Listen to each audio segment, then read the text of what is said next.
কিছুদিন আগে মাননীয় ক্রীড়ামন্ত্রী শপথ গ্রহণ করার সময় বলেছিলেন যে খেলাধুলাকে সম্পূর্ণরূপে রাজনীতি বাইরে রাখা হবে, রাজনীতি মুক্ত রাখা হবে। আজকে বিসিবির অ্যাডহক কমিটি গঠন করা হয়েছে। অ্যাডহক কমিটির সদস্যদের দিকে তাকালে কি সেটা মনে হয় রাজনীতি মুক্ত?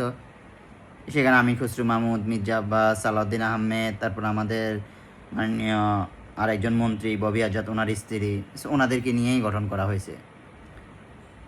তো আপনারা ডাকডোল পিটে সংবাদ সম্মেলন করে বললেন যে সম্পূর্ণরূপে রাজনীতি মুক্ত হবে স্পোর্টসটা, কিন্তু সেটা হয়েছে? হয় নাই। বাংলাদেশের কালচার, এই কালচার থেকে বাংলাদেশ বাইরে হতে পারতেছে না।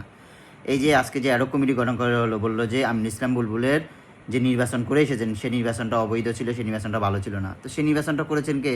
জাতীয় ক্রীড়া পরিষদ। জাতীয় ক্রীড়া পরিষদের সচিব মহোদয় তো জানেন এটা। তো জাতীয় ক্রীড়া পরিষদ সচিব মহোদয়কে ধরেন যে আপনারা অবৈধ নির্বাচন কেন করে দিয়েছেন।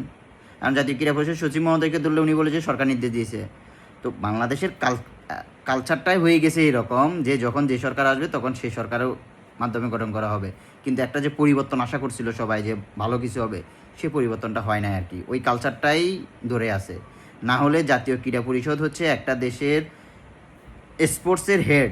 সেই ক্রীড়া পরিষদটাই সেই আগের মতো নতুন নীতি, সেই আগের মতো গভর্নমেন্ট যা বলে তা মেরুদণ্ড নেই, মেরুদণ্ডহীন।